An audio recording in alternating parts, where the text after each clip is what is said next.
प्राचीन समय में जब पार्वती माता और शंकर भगवान तपस्या कर रहे थे पहाड़ के ऊपर, तो उन्होंने विचार किया।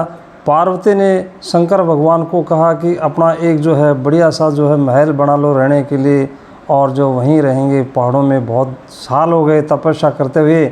तो शंकर भगवान ने माता पार्वती के कहने के ऊपर एक लंका बनाई थी, सोने की लंका बनाई थी रहने के लिए।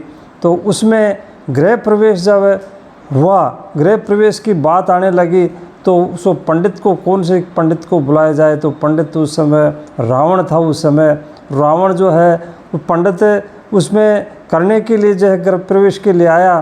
तो जब उसमें उसको दक्षिणा देने का समय आया, तो दक्षिणा में रावण ने जो है उस लंका को, सोने की लंका जो थी उसी को मांग लिया उसने। तो निश्चित कहा गया है कि उस समय माता पार्वती ने उसको श्राप दिया था कि जाओ, जो है तुम्हें जो है शांति नहीं मिल पाएगी इस तरह से। तो जो अपने ये देखते हैं कि दूसरे के धन को हड़पने की कोशिश करता है, जो व्यक्ति दूसरे की, जो भाई की भाई संपत्ति को हड़पता है, वो निश्चित रूप से उसका परिणाम गलत आता है, उसके परिणाम बुरे होते हैं। तो इस तरह से अपन देखते हैं कि आज वर्तमान समय में ऐसा समय आ गया है कि एक दूसरे की संपत्ति को हड़पने की कोशिश करते हैं लोग बाग। चोरी, लूट, डकैती, कसोट, ये जो साइबर ठगवार, ये जो सब आ रहे हैं, अनैतिक जो कार्य हो रहे हैं, उसमें भ्रष्टाचार भी फैल रहा है। इस पर गलत तरीके से लोग बाग पैसा कमा लेते हैं। तो पैसा कमा करके जो है अपना जो बहुत बड़ा महल खड़ा कर लेते हैं, लेकिन उसका परिणाम बहुत बुरा आता है। तो निश्चित रूप से एक खुजली की तरह है कि जो है इसमें खुजली जो चलती है तो बड़ा अच्छा लगता है उसमें, और जो है उसके, लेकिन उसको घाव कर देती है, उसके परिणाम बुरे आते हैं।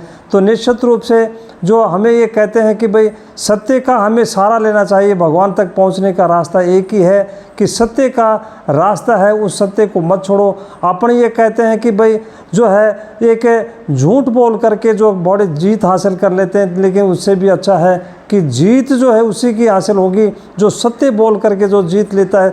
उसमें जो हार भी जाता है तो उसमें उसकी सत्यता है, उसमें उसकी जो है अच्छाई है उसमें। तो निश्चित रूप से हमें अच्छाई का मार्ग, सत्य का मार्ग पकड़ना चाहिए, सत्य बोलना चाहिए, और सत्य जो है सत्य का ही साथ देना चाहिए, ईमानदारी का जो है हमें कार्य करना चाहिए। निश्चित रूप से जो है उसी में जो है ये सब भलाई छिपी है, क्योंकि भगवान जो है सब कण कण में मौजूद रहते हैं। भगवान सब देखते हैं कि लोग बाग चोरी छिपे जो है गलत कार्य करते हैं, बहुत बुरे कार्य करते हैं, लेकिन भगवान जो सब उनको देखता है। तो हमें अच्छे कार्य करने चाहिए। धन्यवाद।